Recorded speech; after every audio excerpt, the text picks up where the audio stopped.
আমার টাকা কে জানে। তুমি কালকে আইন। আমি কালকে অসুস্থ ছিলাম। যদি মরে যেত আপনি কি চাইতেন? আপনার বউ মরে গেল আপনি কি চাইতেন? আপনি কি একবার জিজ্ঞেস করছেন কী অবস্থা, কী অসুখ, একবার জিজ্ঞেস করছেন? সবাই যদি জানে আপনি কেন জানবেন না বলেন?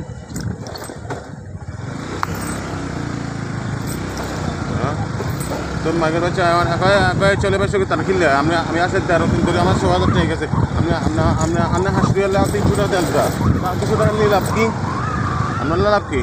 এবার ব্যবসা করিও না। আপনি এত মতো এত সিস্টেম করে আনেন আনা মিররে দাও না গেলে মিররে কেন দিব? হ্যাঁ, একটা সিনজিরে হলো 1 ঘন্টা তারা লাগে, 1 ঘন্টা তারা দিও।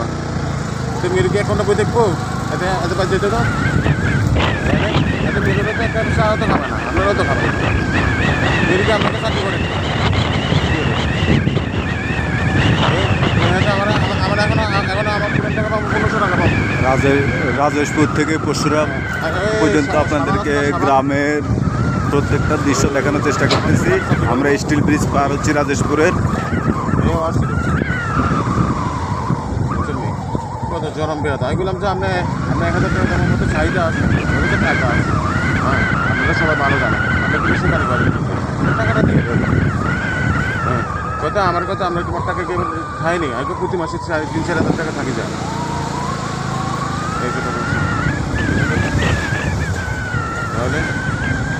তাহলে আমারও তো মন করলো না। এতে আমার কাছে চিল্লাচিল্লি করিও না। এটা কেমন কথা কী রে?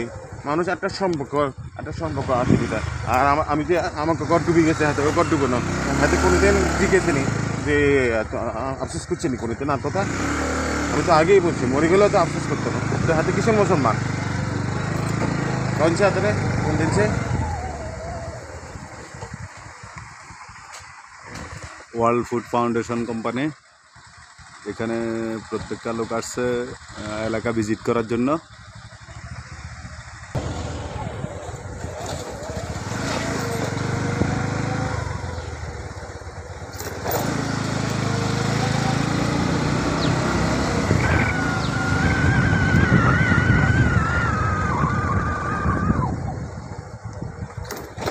বন্যার ভয়াবহ পরিস্থিতি।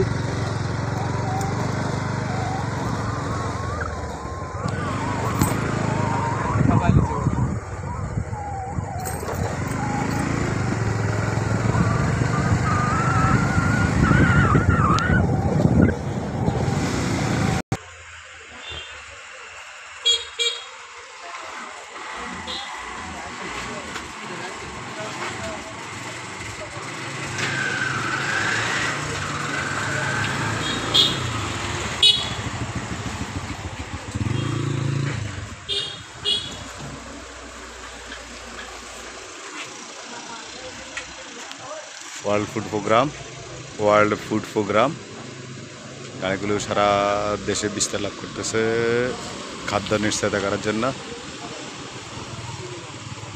বিশেষ করে এই রাজেশপুরের মানুষের খাদ্য নিশ্চয়তা, এখানে বন্যার পানি যথেষ্ট পরিমাণে হয়েছে সেজন্য